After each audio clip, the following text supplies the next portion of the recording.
Hello everyone once again, this is Rob and welcome back to Media Awareness and another first reaction video. Before I continue, however, just a quick reminder, the fundraiser is still continuing. For those of you unaware, I am a disabled individual and I use a motorized wheelchair / scooter all day every day for my independence. And although some significant progress has been made in terms of maintaining my independence and getting some well needed things for my scooter that have been essential for my well being, my health overall, as far as physically and mentally. There's still a long way to go in terms of reaching the goal and acquiring the other items needed to keep the scooter functioning. With that stated, I'm asking each of you to donate $10 to the Spot Fund account, which you can find the link below the video I will be reacting to. I'm only asking for $10 a person, and if you can do more, that's wonderful, but $10 can just go a long way, and forego your fast food on the way home from work today, and donate to a worthy cause, media awareness, and the continued well-being of me as an individual and this platform. Because without me, there is no media awareness.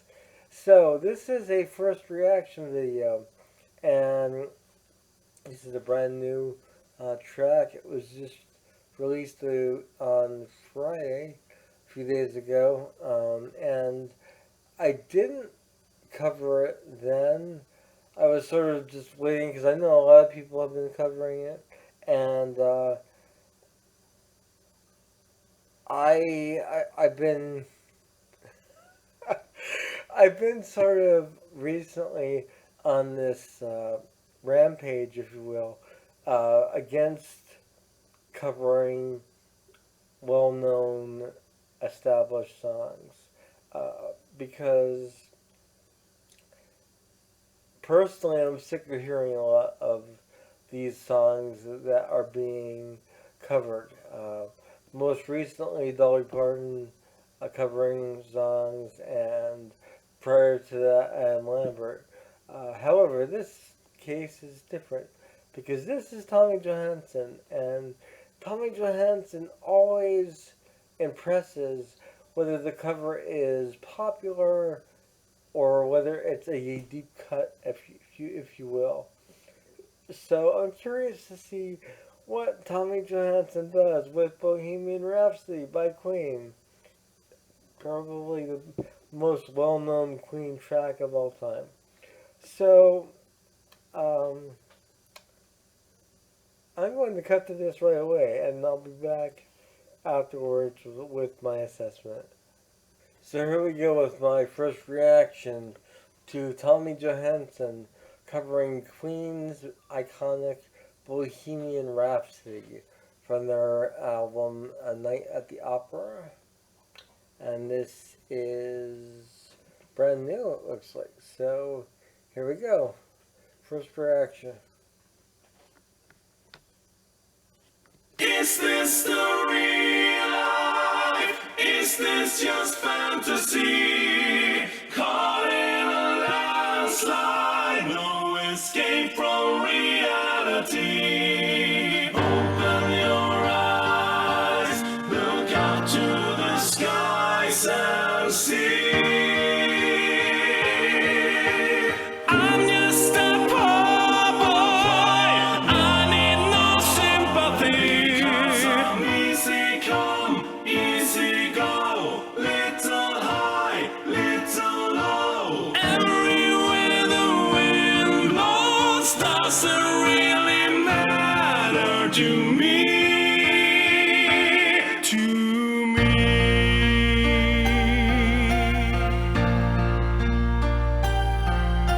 Mama just killed a man, put a gun against his head, pulled my trigger, now he's dead. Mama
little silhouette of a man.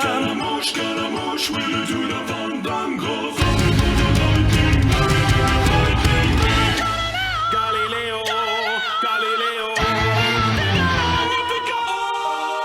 I'm just a poor boy, nobody loves me. This is a poor boy from a poor family's bed. It's not from his nose to the tip. Easy come, easy go, will you let me go? Bismillah, why will you let you go? Let me go. Bismillah, will you let you go? Let me go. Bismillah, will you let you go? Let me go.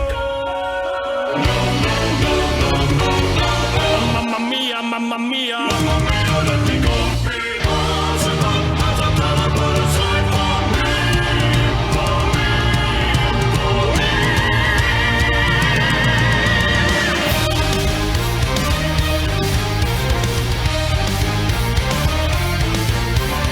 So you think you can stole me a spit in my eye?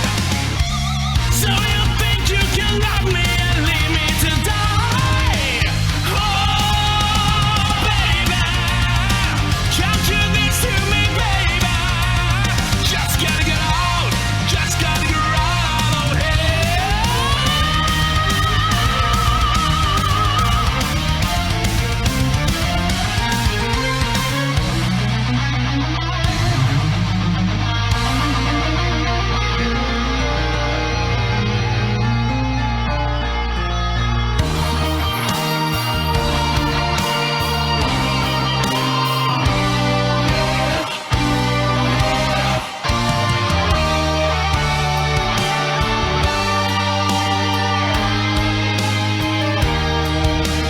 Nothing really matters, anyone can see.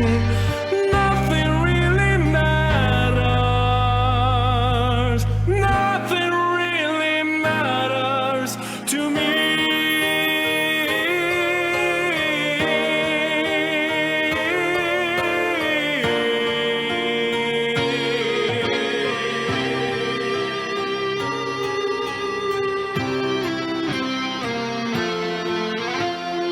Any way the wind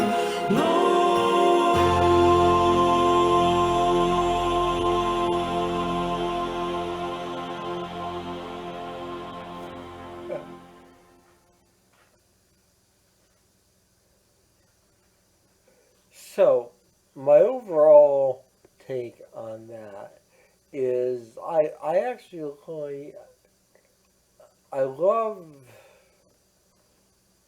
Tommy's version over the original. I think it buries the original Queen version. He's vocally very similar in parts to Freddie Mercury, but that aside, I mean that's not a plus. That's not a minus. That's a definite plus. But also, Tommy brings his own flair to this track, and I like what he did with the production sound. The drums are nice and crisp. They aren't too light. They aren't too heavy. They're just perfect. The playing, of course, goes without saying. Tommy is a multi-instrumentalist, and he really played well on this track. I think the most complicated portion of Bohemian Rhapsody, of course, is the vocal layering, especially in the operatic section in the middle. And it's something that without it, the track would not be what it is. It was always my least favorite part of the song. I know I'm strange, but I've always enjoyed the ending guitar solo, not the rocking part after the operatic section, but the ending melodic solo. That's the slower part of the song. That's been my favorite part for as long as I can remember, actually. But this was very, very, very impressive, and I really like this version a lot better than the original. I do feel that the original track by Queen on A Night at the Opera is it's a good song. It's not the best Queen song ever. Yell at me all you want in the comments. I'm just being honest. I don't feel it's the best Queen song. I feel that there are tons of Queen songs that came before it and that came after it that are far better in the writing and in the overall production. Whereas Bohemian Rhapsody was really an oddity when it was released. And I think the fact that it was an oddity is what made it so successful, in my personal opinion. People hadn't really heard anything like it, so it stood out instead of being buried. Because it was different, it stood out and became just a track that was renowned because of that. But I feel that Tommy really did a great job on both the vocal layering, which is the hardest part of this, and I really applaud him for that because that is phenomenal. And what he did vocally in some of the sections, as far as deviating from the original, is also amazing. His vocals really are probably some of the best in rock and roll right now. Tommy Johansson is probably one of the best vocalists in the rock and roll genre right now. Um, and he does it effortlessly, and he does it with very little to no effects at all in terms of auto tune, any of that kind of crap. He just has a naturally good voice and impeccable pitch, which just experienced obviously with Bohemian Rhapsody. And the song itself to play isn't that difficult. It's more the sections that make it seem difficult because you have the intro section, um, you have the operatic section, and you have the rockin' section, and then the outro with the melodic piece at the end. Um, but those parts individually, with the exception of the operatic section, are not difficult. The operatic section is probably the most difficult part of the song, and it is probably the most difficult to replicate with the layering of the vocals. And Tommy did an amazing job on this. So I applaud you, Tommy, and I applaud you once again for impressing the hell out of me because, because I really didn't know what to expect from this one. And as I said, I am kind of sick of Bohemian Rhapsody, but this sort of gave it some new life, at least from the Tommy Johansson perspective. And this is one I will be listening to a lot more than the Queen one, which I avoid, and I don't even really listen to it at all. It I have my opinions on the film as well, Bohemian Rhapsody, the biopic, if you will, on Queen and Freddie Mercury. And if you'd like to see me do a review of that film, just leave it in the comments below, and I will do a thorough review of that film. However, in the meantime, please click on Tommy Johansson's direct link below to both experience this song without me in the corner of the screen, and also to experience more of his material. In addition to that, I would also suggest doing so because you're giving the artist more hits on their channel, and that's what I'm all about here on Media Awareness, and the music and and the film and the literature. Whatever I'm covering, it's all about the people that create this because they worked extremely hard to bring us, the fans, this amazing music, no matter the genre. So I hope you enjoyed this response, this reaction to Tommy Johansson covering Queen's Bohemian Rhapsody, which, like I said, for me, it really made the song come alive. This, of course, goes out to all of Team Tommy, as always. In particular, Maria Boland, Marina's Music, Pernilla Erickson, Susu of Susu and the Wolfman, and of course my good friend Amy Goodson. I hope everyone is doing well out there, and I hope to see you all again soon. Once again, a reminder the fundraiser is still continuing. Donate $10 today, and it can go a long way. And I will see you all again soon. Have a wonderful morning, noon, or night, wherever you are. Take care. Bye.